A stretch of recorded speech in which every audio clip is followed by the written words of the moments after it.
एक तरफ आसमान से आग बरस रही है, गर्मी प्रचंड है, वहीं दूसरी तरफ धरती में आम लोगों की जेबों में आग लग रही है। अब ऐसा क्यों हम कह रहे हैं? तेल डीजल के दाम लगातार बढ़ रहे हैं, महंगाई लगातार बढ़ रही है। आप तो रोज ही सुन रहे होंगे खबरों में कि देखिए तेल के दामों में इजाफा हुआ है, गोल्ड एंड सिल्वर के रेट्स लगातार जो हैं वो बढ़ रहे हैं। क्या वाकई में ही हम किसी बहुत बड़ी सोशल इकोनॉमिक क्राइसिस की तरफ बढ़ रहे हैं? और क्या वाकई में ही इसका कोई तोड़ है सरकार के पास, या आम जनता इसी तरीके से परेशान होती रहेगी?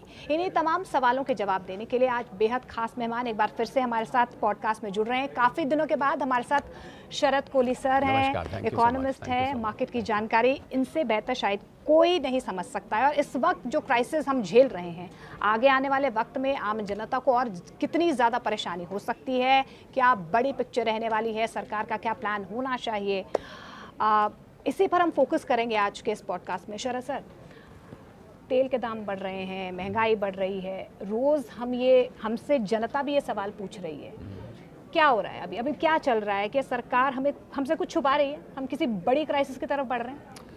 देखिए, अनिश्चितता का माहौल तो है, पर यह भी सच है कि जनता एक लिमिट तक भी भार ले सकती है। जब पहले 3 रुपये बढ़ाया गया, फिर उसके बाद बड़ा ऑड सा अमाउंट था 80 पैसे के आसपास का, फिर एक बार 80 पैसे का, अब सीधा 3.25 रुपये, चौथी बार 11 दिन में बढ़ना। देखिए, मुझे लगता है इनको सरकार को लग रहा था, या ऑयल मार्केटिंग कंपनीज को ऐसा लग रहा था कि ज़ोर का झटका धीरे धीरे दिया जाए तो शायद लोगों को कम महसूस हो। पर इसके पीछे साइकोलॉजी क्या है कि अगर आप बार बार महंगाई की याद लोगों को दिलाते रहेंगे, आप बार बार एक ही चीज़ करते रहेंगे, तो वो पिछला वाला भी याद आ जाता है फिर। तो अब इसमें सवाल उठता है, क्या एक दफ़े सारी कर देनी चाहिए थी? वो भी ठीक नहीं था। तो मुझे लगता है कि सारा का सारा भार ये लोगों के ऊपर तो नहीं डाला जा सकता। अगर ऑयल मार्केटिंग कंपनीज कहती हैं हमें 28 रुपये का या 20 रुपये का लॉस हो रहा है, तो आप सारा का सारा नहीं डाल सकते, क्योंकि हम एक वेलफेयर स्टेट भी हैं और यहाँ लोगों के हित में भी सोचना पड़ता है। और अगर इतनी बड़ी निर्भरता, 88% हम अपना क्रूड बाहर से मंगाते हैं, तो अगर इतनी बड़ी निर्भरता है, और सबसे बड़ी बात मोनिका ये है कि इसमें डबल नुकसान हो रहा है। डबल नुकसान ये हो रहा है कि एक तरफ तो क्रूड बढ़ने से लोड पड़ रहा है, दूसरी तरफ क्रूड बढ़ने से क्या होता है, रुपया कमज़ोर होता है। हालांकि रुपए को रिजर्व बैंक ऑफ इंडिया ने थोड़ा सा कंट्रोल करने की कोशिश की है, लेकिन वो तो सच्चाई है। हाँ, कि डॉलर मजबूत हो रहा है। तो उसकी वजह से क्या हो रहा है कि एक तरफ रुपया कमज़ोर होने से महंगाई आ रही है, दूसरी तरफ क्रूड ऑयल के बढ़ने से महंगाई आ रही है, और दोनों एक दूसरे के कॉज इफेक्ट रिलेशनशिप्स हैं इसमें। तो मुझे लग रहा है कि लोगों को, और जो मेरे लिए एज एन इकोनॉमिस्ट चिंता वाली बात क्या थी कि जब होलसेल प्राइस इंडेक्स के नंबर्स आए, होलसेल प्राइस होती है उसमें मैन्युफैक्चरिंग का जो हिस्सा होता है करीब 60% से ज़्यादा होता है, और अगले 2-3 महीने में वो होलसेल प्राइस इंडेक्स में जो ऊंचा नंबर आया है वो रिटेल में कन्वर्ट हो जाएगा। इसका मतलब लोगों को बहुत बड़ी महंगाई के लिए तैयार रहना चाहिए, और यहाँ से आगे सिचुएशन खतरनाक है, बल्कि यहाँ से आगे क्या, यहीं पर खतरनाक है। 8 रुपए तेल के बढ़ने का मतलब है, हमने क्या किया, हमारी सेंचुरी लगा रहे हैं ना डीजल और पेट्रोल के दाम। हमारी कंपनी में हमने एक सर्वे किया, हमने किसी एक एम्प्लॉय को वहाँ उठा लिया और उसकी 35,000 रुपये तनख्वाह थी। तो हमने उससे पूरी इंक्वायरी करी कि आप कितना कितना खर्च करते हैं, ग्रोसरीज पे कितना करते हैं, मकान किराए के मकान पे रहता है, 2 बच्चे हैं, और दूध पे कितना लगाते हैं, वगैरह वगैरह। हमने सारी डिटेल्स ली। तो हमने उससे पूछा आप कितना बचाते थे इस युद्ध से पहले? उसने कहा जी मेरे को 1500 रुपये के करीब औसतन बच जाता था। अब तो कुछ नहीं बच रहा होगा। तो हमने जब इस सारे को हम क्या करते हैं कि जो पेट्रोल डीजल की वजह से महंगाई है उसको हम CPI में कन्वर्ट करते हैं, कंज्यूमर प्राइस इंडेक्स जिसको कहते हैं, मुद्रास्फीति दर। आप तो जब हमने कन्वर्ट किया, हमने देखा कि उस 1500 में से 1250 रुपये उसके वॉश आउट हो गए। और ये बिल्कुल मार्जिन, अगर वो कहता है जी कई बार कोई बड़ा खर्चा भी आ जाता है तो हमें अचानक करना पड़ता है। तो मुझे लग रहा है परिस्थिति बहुत गंभीर है, लोगों की सेविंग्स वॉश आउट होंगी, और ज़रा सा भी कोई और खर्चा आया तो इनको हम इंग्लिश में हम बोलते हैं वल्नरेबल है बहुत ही। ज़रा सा कोई और खर्चा आया तो इनकी तो इनकम को क्रॉस कर जाएगा। तो जो लोग क्या करते हैं, होता क्या है मोनिका, कि जब आपकी एक सैलरी होती है तो आप कुछ समय में अपने आप को उसमें गुजारा करना सीख लेते हैं, पर जब बार बार ये बढ़ाई जाएगी तो वो कैसे सीखेगा वो व्यक्ति? उसको तो फिर कई महीने चाहिए वो सीखने के लिए कि कौन सा खर्चा मैं कट करूं, कौन सा खर्चा मैं ना करूं। और मुझे लगता है कि इस वर्ग के लोगों के लिए तो सभी खर्चे ज़रूरी होते हैं। जो अमीर लोग होते हैं ना, थोड़े जो अपर मिडिल क्लास हैं, उनको फ़र्क नहीं पड़ता है, उनको पेट्रोल 100 रुपए उसकी भी हो, परसेंटेज भी तो उसकी कम है परसेंटेज ना। बहुत कम है। ज़्यादातर वही तो मैं आपको कह रहा हूँ, मिडिल ज़्यादातर क्लास लोग 70-80% आपके मिडिल क्लास हैं। एग्जैक्टली गरीब लोग भी हैं, उसमें गरीब लोग भी हैं, उसमें 60% तो- आपके गरीब लोग हैं। तो मुझे लग रहा है कि लोगों को कैसे वो अपने आप को इसमें निभा पाएंगे, बहुत बड़ी सरकार को, ऑयल मार्केटिंग कंपनीज को। और ये मोनिका जब मुझे मेरे सामने, क्योंकि जो तीनों ऑयल मार्केटिंग कंपनीज हैं, इंडियन ऑयल, भारत पेट्रोलियम और हिंदुस्तान पेट्रोलियम, इनके पास 90% मार्केट शेयर है डिस्ट्रीब्यूशन का। इनकी जब मैंने बैलेंस शीट्स देखी तो मैंने देखा कि इन्होंने सिर्फ और सिर्फ मार्च क्वार्टर में, यानी कि जनवरी टू मार्च जो क्वार्टर था, उसमें इन्होंने 19,000 करोड़ का क्यूमुलेटिव प्रॉफिट कमाया। पिछले पूरे साल का देखें तो 96,000 करोड़ का प्रॉफिट था। तो इसका मतलब ये है कि उतनी बुरी इनकी हालत नहीं थी, क्योंकि मार्च का महीना, उसमें वो एक महीना लड़ाई का भी आ गया था, युद्ध का आ गया था, तो उतनी बुरी हालत नहीं थी। तो इसका मतलब है कि सरकार को, अब सरकार ने अपनी तरफ से एक्साइज ड्यूटी कम करी है, पर क्योंकि ये अभी भी सरकारी कंपनीज हैं, तो मुझे लग रहा है अब सरकार को बीच में आना पड़ेगा। आप इनके हाथ में अगर छोड़ देंगे कि ये जितना मर्जी जब मर्जी बढ़ा दें, तो वो नहीं चलेगा। लेकिन शरद सर, चिंता की बात यही है ना कि पिछले सिर्फ 11 दिनों में 4 बार बढ़ चुके हैं, 7 से 8 रुपए। यानी कि आप सोचिए कि सरकार का फोकस तो ये होगा ना कि अभी 7, फिर 8, फिर 10, फिर 12, फिर 20। आप एक ये सोचिए, ट्रांसपोर्टेशन महंगा हो रहा है, खाने पीने की चीज़ें महंगी हो रही है। ये सिर्फ पेट्रोल और डीजल की बात नहीं रही है ना। आप सिर्फ ये कह दें कि वर्क फ्रॉम होम हो रहा है, लेकिन घर में एयर कंडीशन भी चल रहा है, खाने पीने की चीज़ें भी आती हैं, आपको सब कुछ बैलेंस करना है। जैसे कि आपने एग्जाम्पल भी दिया कि 35,000 कमाने वाला बंदा कैसे करेगा सेव, क्या करेगा फिर? क्योंकि डीजल का कैस्केडिंग इफेक्ट होता है।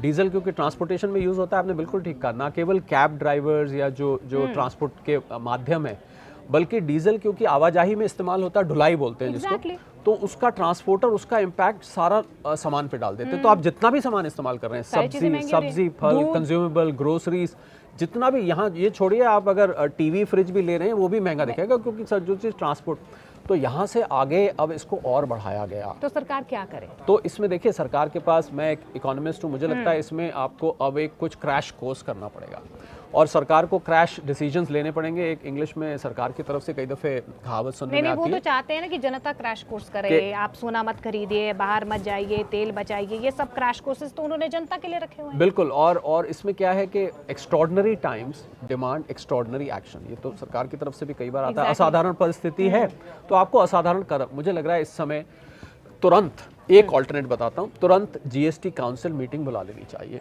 उस जीएसटी काउंसिल मीटिंग में 21-22 जो वित्त मंत्री हैं वो तो भाजपा एनडीए रूलिंग अलायंस के हैं, और सहमति बनाने की कोशिश करी जानी चाहिए कि आप पेट्रोल डीजल को जीएसटी में अब लाइए, अब बहुत हो गया, इसको लेकर आइए, क्योंकि हाईएस्ट रेट जो मोनिका है जीएसटी का वो 28% है। अगर इसको यहाँ ये ले आते हैं तो अभी कुछ स्टेट्स तो 35-35, 40-40% वीएटी चार्ज कर रहे हैं, तो कुछ उसमें फर्क पड़ जाएगा।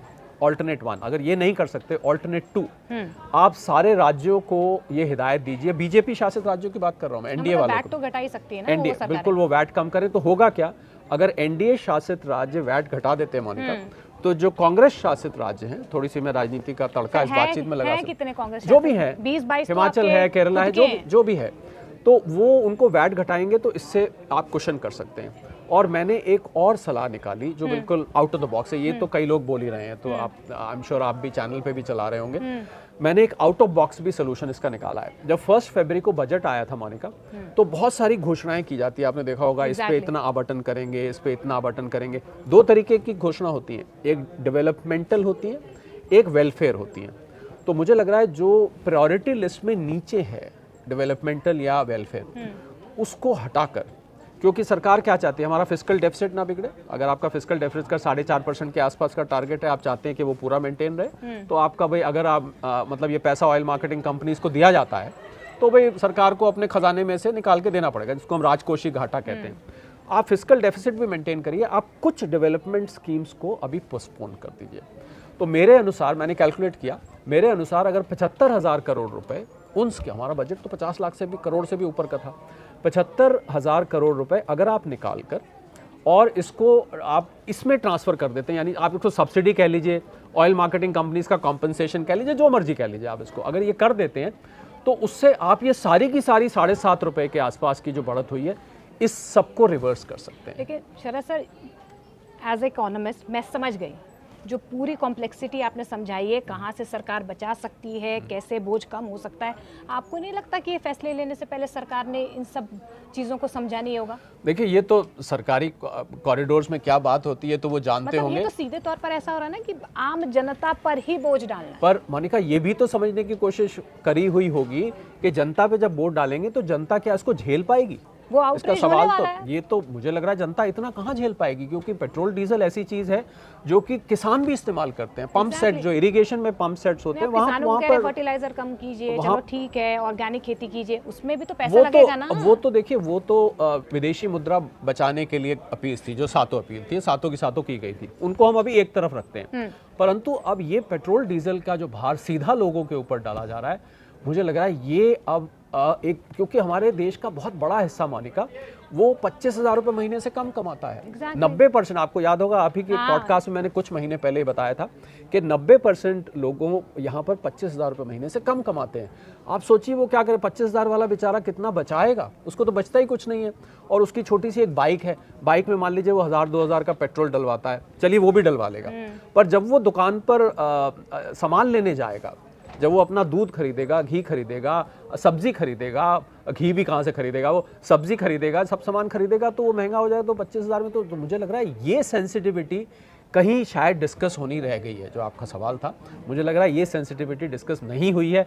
और ये जो मैंने सोल्यूशन बताए हैं, ये अब करने ही पड़ेंगे। या तो आपको फिस्कल डेफिसिट यानी कि राजकोषीय घाटे में कॉम्प्रोमाइज़ करना पड़ा। अपना, आपको याद होगा कोविड के टाइम फिस्कल डेफिसिट हमारा 7 तक पहुंच गया था। तो अगर आप युद्ध की परिस्थिति है तो कुछ ऐसे निर्णय लीजिए जो कि युद्ध के दौरान लिए जाते हैं, जैसे कोविड के दौरान लिए गए थे। तो मुझे लग रहा है कि अब समय आ गया है कि आप क्योंकि इसको मार्केट फोर्सेस पे आप छोड़ दें कि सारी की सारी अंडर रिकवरी जो 28 रुपए की है वो हम जनता से वसूल लें, तो ये इस देश में नहीं हो सकता, ऐसा मुझे नजर आ रहा है। ठीक है, हम क्रूड ऑयल बाहर से आयात करते हैं, मैं समझ गई, ठीक है सर, उसमें फ्लक्चुएट हो रहा है।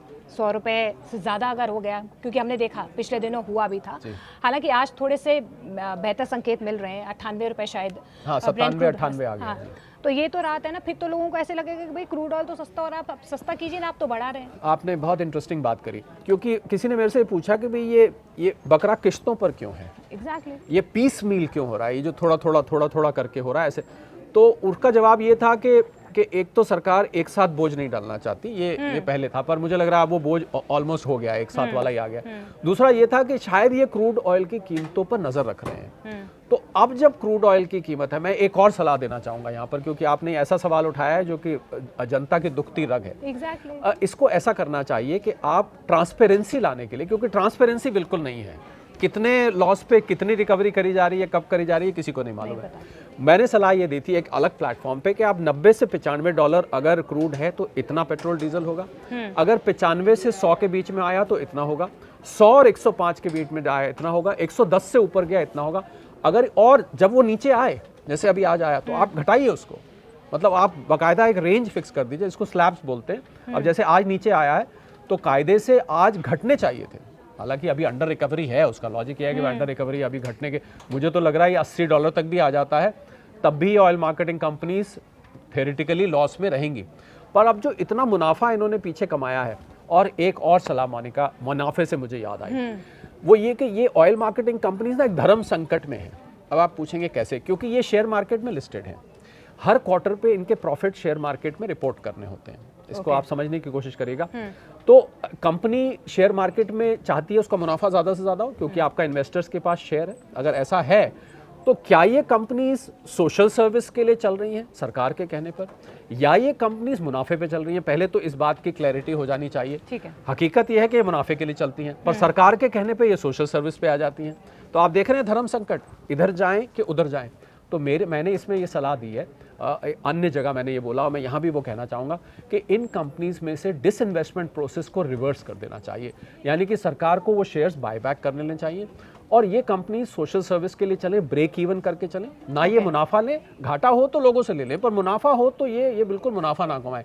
क्योंकि अगर वो 19,000 करोड़ का मुनाफा इनको जो जनवरी मार्च क्वार्टर में हुआ, अगर वो मुनाफा को ये छोड़ दें तो हो सकता है कि ये अभी इसको झेल जाए। आज अंडर रिकवरी हो रही है ना, बस जो पीछे कमाया उसका क्या होगा। ठीक है सर, आपने कहा कि 19,000 करोड़ का मुनाफा हुआ है जनवरी मार्च में, ठीक है, पिछले साल भी हुआ होगा। 96,000 करोड़ है पूरे साल का। ठीक है सर, तो मैं यही अब मुझे लेमैन लैंग्वेज में समझाइए, जब आपका मुनाफा हुआ है तो क्या आगे आने वाले वक्त में ऐसा हो सकता है कि कंपनीज जो हैं, तेल कंपनियां, वो ये घाटा बेयर कर सकती हैं, जो आम जनता पर ना जाए और कंपनी बेयर करे, जब आपको मुनाफा ही हो रहा है। हाँ। तो आप फिर आम जनता पे मत डालिए ना। चलो ठीक है, फरवरी से लेकर अभी आपने कहा कि युद्ध की स्थिति है, वैश्विक संकट है, स्टेट ऑफ हॉर्मुज़ बंद है, टैंकर नहीं आ रहे, बहुत सारी चीजें हमने बेयर अप किया। ठीक, इलेक्शन के बाद आपने बढ़ाना शुरू कर दिया। अब पॉलिटिकल एंगल में लाना नहीं चाहती थी इसमें, लेकिन आ रहा है पॉलिटिकल एंगल भी। एग्जैक्टली यही बात तो मैं आपको कह रहा था कि क्या ये कंपनीज सरकार के कहने से चलती हैं? इसका जवाब है हाँ, क्योंकि अभी भी ये पीएसयू हैं, इनका थोड़ा हिस्सा मोनिका पब्लिक के पास है। लोग हैं, मुझे शेयर होल्डर्स मिलते हैं जिनके पास Hindustan petroleum, Indian oil, Bharat petroleum के शेयर्स हैं। अब देखिए, एक शेयर होल्डर तो शेयर तब लेता है ना कि आपका कंपनी का प्रॉफिट बढ़े, तो मैंने जो निवेश किया हुआ है उसमें मुझे बेहतर रिटर्न मिलेगा। Exactly. पर एक तरफ तो सरकार का निर्देश है कि अभी आप मत बढ़ाइए, इलेक्शन की वजह से, जैसे आपने बात करी, और अब ये बढ़ाना शुरू हो गया। तो मुझे लग रहा है ये जो धर्म संकट है ना, कि मुनाफे के लिए जाएं कि सरकार की बात मान के पब्लिक वेलफेयर के चले, ये धर्म संकट एक स्टॉक मार्केट में लिस्टेड कंपनी के लिए नहीं होना चाहिए। सरकार को वापस शेयर्स खरीद लेने चाहिए और इसको पूरी तरह से 100% पीएसयू कर देना चाहिए, उन्हीं कंपनीज की तरह जो कंपनी अभी तक डिसइन्वेस्ट नहीं हुई है। तो फिर ये एक तरफ हो जाएंगी। I think then the way to go is कि ये ब्रेक इवन पर चले, ना फालतू मुनाफा कमाए, ना फालतू। और प्रधानमंत्री जी ने एक स्टेटमेंट दी थी आज से 2-3 साल पहले, और मैं भी एज एन इकोनॉमिस्ट मैं भी उस बात को मानता था, that government has no business to be in business. मुझे लगता है इस एक सेंटेंस में government has no business to be in business, मतलब सरकार का काम लोगों से मुनाफा कमाने का नहीं है, सरकार का काम है जन सेवा करना, राहत देना। अब तो प्रधानमंत्री जी का ऑफिस भी सेवा तीर्थ कहलाता है, मिनिस्ट्रीज को कर्तव्य भवन कहते हैं, राजपथ को कर्तव्य पथ कहते हैं। तो मुझे लग रहा है जब सरकार में सेवा की भावना है तो इन कंपनीज के बायबैक प्रोसेस को शुरू कर देना चाहिए, इनको स्टॉक मार्केट से हटा देना चाहिए, जिनके पास शेयर्स हैं उनको वापस पैसे दे दिए जाएं, बायबैक प्राइस जो भी नॉर्मल होता है कॉर्पोरेट वर्ल्ड में, तो ये सब करना, जिससे कि ये एक तरफ हो जाएं, क्योंकि ये बहुत सारा असमंजस की स्थिति मोनिका पैदा कर रहा है। अच्छा सर, अभी फिलहाल स्टेट ऑफ हॉर्मुज़ को लेकर कल ही डोनाल्ड ट्रंप ने बयान दिया है कि मार्को रूबियो भी भारत में ही है जी। अमेरिका और भारत के रिश्तों को लेकर, ट्रेड को लेकर बहुत सारी बातें भी हुई। आई लव इंडिया बोला। हाँ, I love India, I love demand, I love Pakistan, I love India एक साथ कैसे हो जाता है ये मुझे समझ में नहीं। वो तो फिर मिड टर्म इलेक्शन है तो उनको प्यार दोनों तरफ दिखाना है। जी। अच्छा चलो सर, आपने पाकिस्तान की बात भी कर ली, मैं पाकिस्तान का नाम नहीं लेना चाह रही थी। जब ये पूरी क्राइसिस हो रही थी युद्ध के दौरान, पाकिस्तान ने दाम बढ़ाए, हमने बहुत फजीयत की पाकिस्तान के पड़ोसी मुल्कों की कि भाई देखो बाहर 20 रुपए 30 रुपए बढ़ रहे हैं, कितना ज़्यादा बोझ आम जनता पर पड़ रहा है, लेकिन भारत में ऐसा नहीं हुआ। जी। 6 रुपए कम कर दिए पाकिस्तान ने पेट्रोल डीजल के दाम। आप क्या कहेंगे फिर, आप इसको कैसे समझे? देखिए, ये तो सरकार का माइंडसेट क्या है कि वो लोगों को रिलीफ देरी की फैसला लेने के लिए। नहीं, यहाँ पर 76 दिन बाद बढ़े, ये तो ठीक था, 76 दिन तक कीमत नहीं बढ़ी, पर उसके लिए तर्क ये दिया जाता है कि इतने साल जो 43 लाख करोड़ रुपया सरकार ने इकट्ठा किया, इतने साल तक जब $60 दाम थे, बल्कि 60 से नीचे भी थे, तब भी हम 100 रुपए के आसपास पेट्रोल ले रहे थे। अलग अलग जगह की बात कर रहा हूँ मैं, दिल्ली की बात नहीं कर रहा हूँ, थोड़ा कम कहीं, थोड़ा कम। तो सरकार का उसमें जवाब होता है कि इस 43 लाख करोड़ को हमने सड़कें बनाने में, हमने एयरपोर्ट्स बनाने में, पोर्ट्स बनाने में, हाईवेज बनाने में, हमने इंफ्रास्ट्रक्चर में इस्तेमाल किया। तो ठीक है, आपको पेट्रोल डीजल आप जब भरवाने जाते तो आप कहीं ना कहीं सड़क बनवाने का कंट्रीब्यूशन थोड़ा थोड़ा आप देते रहे, वो ठीक है, चलिए वो भी हम स्वीकार कर लेते हैं। पर अब सवाल ये है कि अब अगर आपका पहले ही वो एलिवेटेड था तो उसको और एलिवेटेड एक लिमिट के बाद जनता नहीं झेल पाएगी, इस देश का आम आदमी नहीं झेल पाएगा ये, क्योंकि हम लोग बहुत बारीकी से मोनिका लोगों के अलग अलग इनकम वर्ग के हम बजट स्टडी करते हैं। मुझे लग रहा है अब कठिनाई, क्योंकि जैसे ही पेट्रोल डीजल के दाम तो आप फिर भी झेल जाएंगे, शायद लोग कम करेंगे, वर्क फ्रॉम होम करेंगे, घूमने जाना है नहीं जाएंगे परिवार के साथ, पूलिंग कर लेंगे, मेट्रो से कर लेंगे, पब्लिक ट्रांसपोर्ट का इस्तेमाल एग्जैक्टली। पर इसकी वजह से जो कैस्केडिंग इफेक्ट महंगाई पर आएगा वो लोग नहीं झेल पाएंगे। मैं इस बात पे, खाने पीने की चीजें, रोजमर्रा की चीजों पर कितना दबाव पड़ रहा है। शरद सर देखिए, अब आपसे, आपके आंसर से एक सवाल मेरे मन में आया कि इसी को लेकर अगर हम आगे बढ़ें, तेल और पेट्रोल के दामों को लेकर अगर हम आगे बढ़ें, आगे आने वाले वक्त में आपको क्या नज़र आ रहा है? क्या आपको ये स्टेबल होता हुआ नज़र आ रहा है? क्योंकि बार बार ये कहा जा रहा है कि युद्ध की वजह से ब्रेंट क्रूड ऑयल ज़्यादा बढ़ रहा है, स्ट्रेट ऑफ हॉर्मुज़ बंद है, युद्ध की स्थिति अमेरिका ईरान की, अब तो कह रहे हैं कि बातचीत होने वाली है, समझौता होने वाला है, स्ट्रेट ऑफ हॉर्मुज को लेकर अच्छी खबर आएगी। आपको लग रहा है कि भारत के आम जनता के लिए कोई अच्छी खबर तेल पेट्रोल के लिहाज से अच्छी आने वाली है? अभी सिल्वर और गोल्ड का भी मैं थोड़ा सा लूंगी आपसे संक्षेप में, लेकिन मुझे बताइए आगे आने वाले वक्त में आपको राहत नजर आ रही है कि और ज्यादा बोझ बढ़ता हुआ नजर? देखिए वो तो जो चाचा जी हैं डोनाल्ड ट्रंप, वो तो उनके दिमाग के ऊपर है। यस एंड नो का गेम आप मुझे बताइए, आप तो बहुत जैसे बयान देते हैं एकदम से डॉलर मजबूत हो जाता है। वो प्रस्ताव आ रहा है, प्रस्ताव नहीं आ रहा, प्रस्ताव स्वीकार है, प्रस्ताव नहीं स्वीकार है, हमें यूरेनियम चाहिए, हम यूरेनियम नहीं देंगे, हम अब सभ्यता मिटा देंगे, हम स्टोन एज में भेज देंगे, हम तुम्हें नक्शे से मिटा देंगे, फिर ईरान की तरफ से धमकी आती है आ जाओ देख लेंगे। तो ये जो यस एंड नो का गेम चल रहा है, इसकी वजह से एक अनसर्टेनिटी का माहौल बन गया है। तो आपके सवाल का जवाब तो इसमें है मोनिका कि क्रूड ऑयल क्या सस्ता होगा या नहीं। हाँ। पहले युद्ध काइनेटिक युद्ध कहते हैं, मिलिट्री युद्ध था, उसमें बॉम्ब गिर रहे थे, ड्रोन गिर रहे थे, मिसाइल चल रही थी। अब ये युद्ध आर्थिक हो चुका है। तो ये जो इकोनॉमिक वॉर तो यही है कि स्ट्रेट ऑफ हॉर्मुज खुल जाए, क्योंकि भारत का तो 80% वहाँ से आता था, 20% दुनिया का आता था। अगर स्ट्रेट ऑफ हॉर्मुज खुल जाए तो आज खुलता है, डोनाल्ड ट्रंप की भी आपने स्टेटमेंट, जल्दी युद्ध खत्म हो जाएगा, कच्चा तेल सस्ता हो जाएगा। क्योंकि हकीकत यह है कि डोनाल्ड ट्रंप के अपने देश में, अमेरिका में, हमारे एसोसिएट ऑफिसेस हैं वहाँ पर, अमेरिका में $3 प्रति गैलन, वहाँ पर गैलन में नापते हैं, हम लोग लीटर में नापते हैं, और वहाँ पर गैस बोलते हैं, हम लोग पेट्रोल बोलते हैं।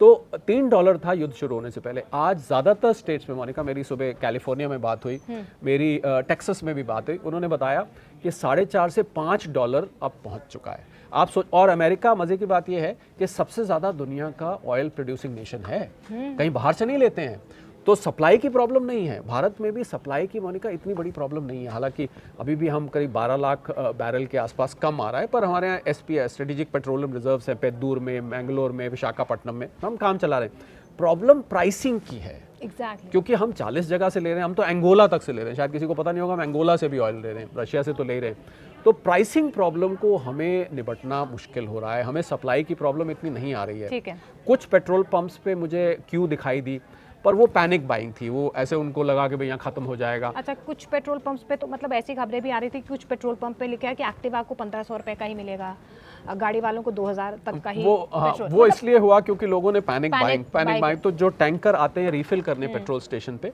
वो टैंकर की अपनी स्पीड थी, पर लोगों ने ज़्यादा खरीद लिया, तो इसलिए उनको राशन करना पड़ा। पर ऐसे शॉर्टेज अभी नहीं है, ये पक्का है, परंतु प्राइस की प्रॉब्लम को मुझे लग रहा है भारत सरकार को इसमें कूदना पड़ेगा, और ये लोगों के लिए कुछ करना ही पड़ेगा। क्योंकि मैं एज एन इकोनॉमिस्ट, मैं देखिए किसी को डराना नहीं चाहता हूँ, और मेरी जिम्मेवारी बनती है कि मैं कोई सोल्यूशन प्रोवाइड करूँ। पर मुझे लगता है कि अब अगर सरकार ने कुछ कदम ना उठाए, तो ऑयल मार्केटिंग कंपनीज अगर सोच रही कि 28 रुपये लोगों से रिकवर कर लेंगे, तो भारत जैसे देश में ये बहुत कठिन काम है, और ये बहुत ही खतरनाक काम है। सर, अभी आम जनता को क्या करना चाहिए कि उसका बैलेंस ना बिगड़े? हाँ, ये आपने बहुत अच्छे सवाल पूछा, क्योंकि मैंने सलाह दी मोनिका के घर के सब लोग, मान लीजिए घर में 4-5 लोग हैं, 2 बच्चे हैं, उनके मम्मी पापा हैं, उनके पेरेंट्स भी हैं, तो एक 5-6 लोगों का परिवार है। तो मैंने ये इसमें सोल्यूशन निकाला है कि सबके सब, क्योंकि आपके इनकम का तो कंट्रोल है नहीं, आप तो नहीं कह सकते मेरी सैलरी बढ़ जाए, मेरी दुकान की सेल बढ़ जाए, मेरे ऑफिस का रेवेन्यू बढ़ जाए, ये तो आपके हाथ में है नहीं। तो सब लोग बैठ जाएं, नोट्स लेके, कॉपी पेन लेके बैठ जाएं। ठीक है। सब लोग, और हमारे यहाँ क्या है, मैंने एक बुक लिखी है मनी मेड इज, उसमें मैंने ये बात उठाई है कि लोग अपने पैसे के बारे में आजकल खुल के फैमिली में डिस्कस नहीं करते हैं। आपने नोट किया होगा, आप देखिएगा ज़्यादातर परिवार डिस्कस नहीं करते हैं। तो उनको सबको अपने खर्चे सबके सब बैठ के लिखें जॉइंट मीटिंग में, और हर किसी का कुछ ना कुछ फजूल खर्चा तो होता ही है। ऐसा होता, फजूल खर्चे से मेरा मतलब, मैं कोई आलोचना नहीं कर रहा, फजूल खर्चे से मेरा मतलब है ऐसे खर्चे होते हैं जो आप अवॉइड कर सकते हैं। तो मुझे लग रहा है उनको आप स्ट्राइक ऑफ कर दीजिए। अब इससे फ़ायदा क्या होगा कि आपके पास मान लीजिए 50,000 रुपये वो परिवार कमाता है, और उनके अगर 7-8 हज़ार रुपये इस फजूल खर्चे से सारे परिवार के लोग मिलकर बचा लेते हैं, तो वो 7-8 हज़ार काम आएंगे ये जो महंगाई बॉम्ब हमारे ऊपर आने वाला है उसमें। This is the only thing, ये बेस्ट सलाह है इस टाइम। अब ये सलाह भी दे दीजिए कि पैनिक बाइंग ना करें, मतलब नहीं, पैनिक बाइंग तो बिल्कुल, क्योंकि शॉर्टेज अभी नहीं है, ये तो मुझे मालूम है, शॉर्टेज नहीं है। किसी पेट्रोल स्टेशन पे, किसी शहर में कई बार क्या होता है, टैंकर एक आध दिन डिले हो जाता है, वो नॉर्मल कोर्स में भी होता है, हमें पता नहीं लगता। एक पेट्रोल पंप जाते नहीं कि पेट्रोल नहीं है, तो आप दूसरे पेट्रोल पंप पे चले जाते हैं। परंतु अगर आप पैनिक बाइंग करेंगे तो फिर उससे वो जो टैंकर की सप्लाई है वो डिस्टर्ब हो जाती है। क्योंकि एक टैंकर गया, वो 3 दिन चलना था, वो तो एक ही दिन में खत्म हो गया, तो फिर तो लोगों के लिए उनको राशन करना पड़ता है। तो सप्लाई की बिल्कुल भी कोई प्रॉब्लम नहीं है, प्रॉब्लम प्राइसिंग की है। और जिसके लिए मैंने अगर जो 3-4 सोल्यूशन बताए हैं, अगर ये आपकी आवाज़ न्यूज़ 18 तो बहुत दूर तक पहुंचता है, जरूर और मैं पहुंचे। उम्मीद करता हूं कि पावर कॉरिडोर्स में आवाज़ पहुंच रही है। बहुत ही कंस्ट्रक्टिव सजेशन है और मैं इसको आलोचना की तरह नहीं कह रहा। एक वैश्विक संकट है, ये सबको पता है, पर जनता कितना संभाल पाती है ये मुझे लग रहा है किसी को समझने की ज़रूरत है। देखिए, उम्मीद यही की जा रही है कि शरद सर ने भी जो सजेशंस दिए हैं, सॉल्यूशंस पर सरकार काम करे। लेकिन sir, last comment on silver and gold also. हाँ जी, हाँ silver and gold prices are also going high. जी। हालांकि प्रधानमंत्री नरेंद्र मोदी ने भी अपील भी की है कि 1 साल तक आप सोना ना खरीदें, लेकिन भारत में इंपोर्ट ड्यूटी भी बढ़ा दी गई है, तो सोना वैसे ही महंगा हो गया है जी। तो सर, अभी क्या सिनेरियो नज़र आ रहा है गोल्ड और सिल्वर को लेकर? ज़्यादा बढ़ने वाला है, कम होने वाला है, स्टेबल होने वाला है? युद्ध को लेकर जो स्थिति अभी फिलहाल बनी। देखिए, वैसे तो आपको याद होगा, आप ही की एक पुरानी पॉडकास्ट में मैंने ये बात बोली थी कि भारतीय पैमानों से गोल्ड सिल्वर की प्राइस इम्पैक्ट नहीं होती है, परंतु इस बार जब इंपोर्ट ड्यूटी बढ़ाई गई 6% से 15% करी गई, तो एकदम से 8-10 हज़ार का जंप सिल्वर, गोल्ड और सिल्वर में आ गया। ये भारतीय प्राइसेस और अंतर्राष्ट्रीय प्राइसेस का जो अलाइनमेंट था वो चेंज हो गया। पहली बात तो ये है। अब आगे क्या होने वाला है, मेरे पास कम से कम 7-8 ऐसी अंतर्राष्ट्रीय एजेंसीज की लिस्ट है मोनिका। इसमें मॉर्गन स्टैनली है, जेपी मॉर्गन है, HSBC है, जो बड़ी बड़ी, और ये ऐसी संस्थाएं हैं, शायद कम लोग जानते होंगे, जो कि गोल्ड सिल्वर की प्राइस डिस्कवर करती हैं। किसी ने कभी आज तक ये जानने की कोशिश नहीं करी कि गोल्ड सिल्वर की प्राइस आखिर फिक्स कैसे होती है। वैसे तो नॉर्मल जवाब है कि डिमांड सप्लाई से होती है, पर डिमांड सप्लाई से भी पहले एक ऑक्शन प्रोसेस होता है। कभी फिर अलग से आपसे बात हुई तो इस पर जिक्र करेंगे। उस ऑक्शन में ये कीमत तय होती है। उन सब एजेंसीज ने कहा है कि 2026 एंड तक लगभग $6,000 प्रति, यानी कि भारतीय रुपए में बात करें तो ये 2 लाख के आसपास आपको गोल्ड की प्राइस दिखनी चाहिए। और गोल्ड की तो सिल्वर साथ साथ चलेगा, मुझे सिल्वर अलग से बोलने की ज़रूरत नहीं है। तो मुझे ऐसा नज़र आ रहा है कि, और क्यों ऐसा क्यों है, क्योंकि उन्होंने ऐसा क्यों कहा। ज़्यादा ज़रूरी लोग कहते हैं ना भाई आपने कह दिया तो ये कोई ज्योतिष की भविष्यवाणी थोड़ी ना, उसके पीछे कारण है। यहाँ कोई ये नहीं कि राहु केतु की पोजीशन ऐसी होगी या मंगल शनि की ऐसी होगी। इसके पीछे कारण ये है कि सेंट्रल बैंक्स की बाइंग लगातार चल रही है। पहली बात, दुनिया भर के बैंक ऑफ इंग्लैंड यूके में है, फेडरल बैंक अमेरिका में, भारत में रिजर्व बैंक ऑफ इंडिया कहते हैं, बहुत सारा। आरबीआई ने तो अपना सोना खैर वापस मंगवाया है, जो वहाँ 5 जून वाली खबर सही है, रेपो रेट बढ़ाने वाले क्या? हाँ नहीं, अभी बढ़ने की मुझे चांस कम लग रहा है। मुझे अभी लगता नहीं, क्योंकि रेपो रेट बढ़ाने से जीडीपी को और ब्रेक लगेगा। तो मुझे लग रहा है कि शायद ऐसा ना हो, क्योंकि वो बहुत ही उसको हॉकिश कहते हैं, वो तो हॉकिश स्टैंस हो जाएगा, तो वो नहीं। परंतु दुनिया भर के सेंट्रल बैंक्स ने सोना खरीदा है। दूसरा, एक बहुत ज़रूरी बात जो मैं बताना चाहूँगा कि ये डॉलर, आधी से ज़्यादा दुनिया की आर्थिक प्रॉब्लम डॉलर की वजह से, तो आप स्वीकार करेंगे इस बात को। तो डॉलर का दबदबा, डॉलर का रुतबा, डॉलर की दादागिरी, डॉलर की सुप्रीमेसी, मुझे लग रहा है दुनिया इस डॉलर के चंगुल से निकलना चाहती है। तो जो डी डॉलराइजेशन का प्रोसेस है, दबी आवाज़ में, वो दुनिया भर में चर्चा में है। ऊंची आवाज़ में इसलिए नहीं बोलते कि डोनाल्ड ट्रंप ना सुन ले, मैंने तो बोल दिया ऊंची आवाज़ में। तो डी डॉलराइजेशन का प्रोसेस बिल्कुल पूरी मुहिम पर है। जैसे ही इसमें मोनिका कामयाबी मिलेगी, आपको सोना चांदी छत फाड़ता हुआ दिखेगा। It will blast like anything, क्योंकि डॉलर के बाद कोई भी ऐसी मेजर ऑफ वैल्यू नहीं है इंटरनेशनली जिस पर आप निर्भर कर सकें। तो मुझे लग रहा है कि de dollarisation will be a huge transformation for gold silver prices.